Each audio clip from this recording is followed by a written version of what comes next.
So, according to reporting from Salon, after a poor performance in the midterm elections, Republicans are backtracking on their stance against early voting and mail-in ballots. Oh, the irony. Have they forgotten they were all in on supporting previous conspiracy theories pushed by former President Donald Trump? No, they just see the writing on the wall. Restoring voters' faith in mail-in voting may take years, though, if the GOP effort is effective at all.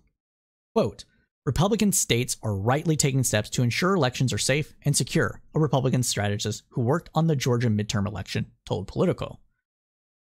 Continuing on, he said, quote, our problem now is messaging and an operational one. We start by throwing out the Trump BS lies and telling people the truth about their votes and the power of their vote. Who would have imagined telling people that, quote, the election is rigged and then asking them to vote wouldn't work? Hey, man, more power to you. Now, it is breaking trust in society, so I don't want them doing this. There's a little bit of Schadenfreude, okay? If we're going to be honest, it's a little bit of Schadenfreude. Continuing on. Now, some Republicans are hoping to undo this mess and tout a different message around mail-in voting to restore voters' trust. Senator Raphael Warnock won early votes by about 16 percentage points, entering Election Day with a 300,000 vote lead, according to CBS News. He also earned around 64% of the absentee ballots and almost 58% of the early vote, according to the Secretary of State's office. Quote, our voters need to vote early, RNC Chairwoman Ronna McDaniel said on Fox News. Continuing on, she stated, quote, there were many in 2020 saying, don't vote by mail, don't vote early. We have to stop that. And understand if Democrats are getting ballots in for a month, we can't expect them to get it all done in one day. True. Just think about it, okay? It is just logistically not really feasible to have, 150 million people vote on a single day? It's just not possible. It really isn't. And it's also not really smart to do it, even from non-logistic standpoint, because you're going to inadvertently prevent someone from voting. They could get sick that day. Well, can't vote. You're sick. Really?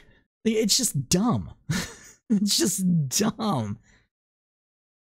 And that's why they're losing elections, because they're convincing their voters to not vote at all, and then they don't vote. Why am I going to vote when it's just rigged anyways? And then they wonder why people are showing up with guns at places. Again, I don't want them doing this. It is breaking trust within society, and it needs to stop. Full on stop. If you are a Republican watching this program, please, for the love of God, call out your other Republican friends for pushing this bullshit. Because if you lose trust in the system completely, and you assume that your opponent is objectively evil, what is the logical conclusion? Leave or take up arms. That's why Tim Pool is saying there's going to be a civil war. Because that's the logical conclusion of the bullshit he pushes. And if you don't want to see millions of people dying because of bullshit lies like this, you need to call them out. Restore trust. It's going to be the benefit of you and everyone you know. Trust and believe. Speaking of destroying trust, Trump, as recently as last week, disparaged early voting and voting by mail, posting on his dumb social media platform, which we're not going to name it what it is, because that is done on purpose for marketing reasons. Lie social is what we're calling it, because that's what it is. Quote, you can never have fair elections. I can't do his voice. I can't do Trump's voice, okay? So I'm just not going to try. You can never have fair and free elections with mail-in ballots. Never, never, never. Can't happen. And that's a lie. Full-on stop lie. What are you going to do? Gather up 150, okay. In a state like Montana, what are you going to do? Gather up 80,000 mail-in ballots from individual mailboxes to rig a vote? Really? You're really going to do that? Do you know what time the mail runs? You're going to steal it? Okay, you steal the vote. You mail it in. Okay, what happens? The person votes twice. The signatures don't match. Okay, so the person that voted gets their vote counted and you get investigated. It's really that simple. And a lot of this stuff would go away if we just had automatic voter registration.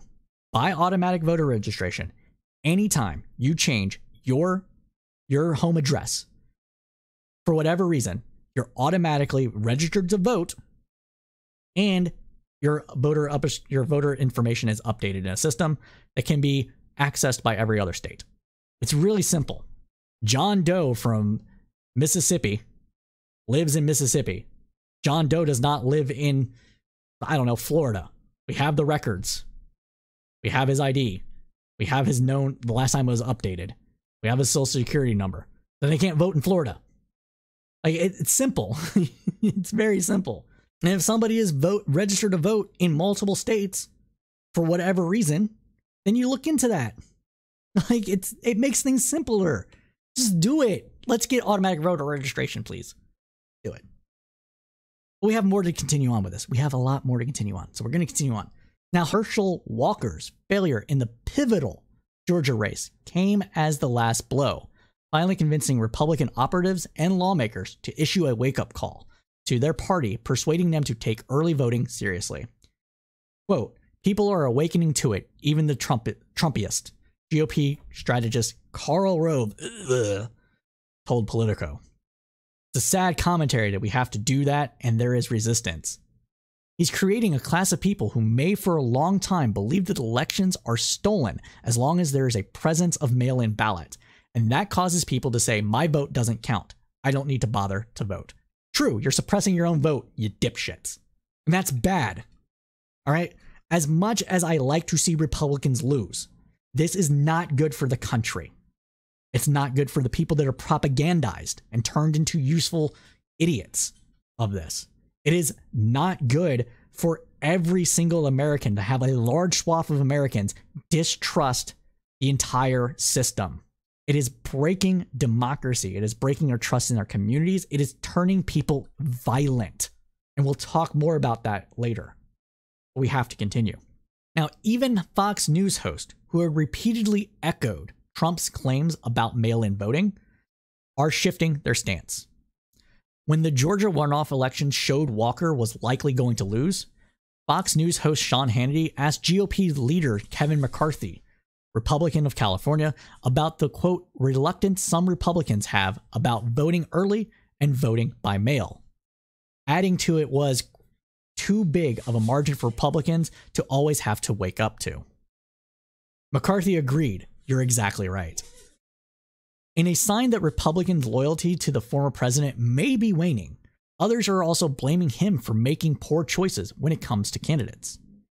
Quote, "Every Republican in this country ought to hold Donald Trump accountable for this," Geoff Duncan, Georgia's Republican lieutenant governor, said in an interview with CNN. They are turning against him.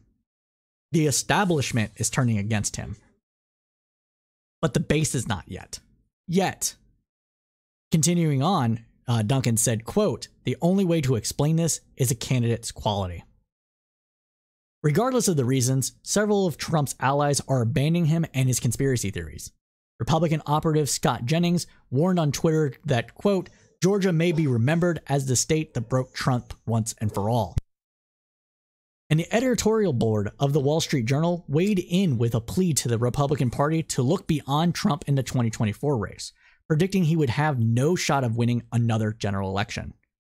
Quote, "The evidence is overwhelmingly over the last 3 election cycles that Mr. Trump and the crazy parts of the Trumpism alienate suburban voters and divide the GOP. Denying that is denying reality and will guarantee more needless Republican losses in 2024. And if this is true, right? And this is true. This is objectively true that there are moderates out there that are rejecting Trump's lies and all this other stuff. That's why a lot of split ticket voting happened in this election cycle in 2022. And it's why Democrats rather still control the Senate and Republicans barely control the House. Okay? So this is objectively true.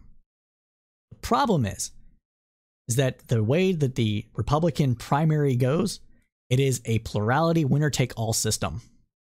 So, if Trump enters a race with 5 or 6 other Republicans all competing for the same slice of the vote, even if that vote represents, I don't know, 70% of the Republican primary electorate, Trump can still win. Because that's how he won in 2016. He was able to parlay victories, barely victories, mind you. We're talking like 32%, with the next candidate having like 27. 20%, 7% of the vote. And taking every single delegate from that state to convention. This is why the Democrats' system, as bad as it is better than the Republican system. Because Democrats do a proportional system for their primary votes. So, if Republicans are going to all run against Trump again, and they all stay in through Super Tuesday, Trump likely takes the nomination again. But unlike Democrats coming together to, basically back Biden after South Carolina, if Republicans do that, they actually are showing that they are rejecting Trump, and the establishment is coming together. Why?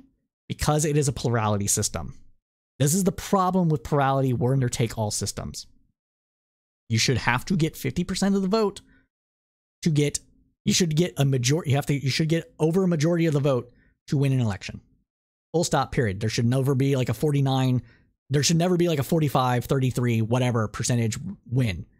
It should always be at least over 50%. And with a primary, when you have delegates that can be given out when it's like that, like this is the way the Electoral College should work as well, honestly. You can have these kind of systems where you have a proportional system which actually benefits every single person to remain in the race as long as they can and are still viable going into convention. I like horse trading. I think it's a good political tool to actually coalesce a coalition together. Okay. So I don't care about horse trading. I do care about a person only getting 32% of the vote overall and walking away with the nomination or the win of an actual seat. We need to get rid of it. Republicans should get rid of it. But if they do it now because Trump declared his candidacy, it will piss off his base. So they're in a hard spot. They're in a very hard spot with this. I don't know how to get out of it. About the only thing that I think can happen here is Trump people backing somebody else. Some of Trump's people backing a different candidate. A less Trumpian Trump, so to speak.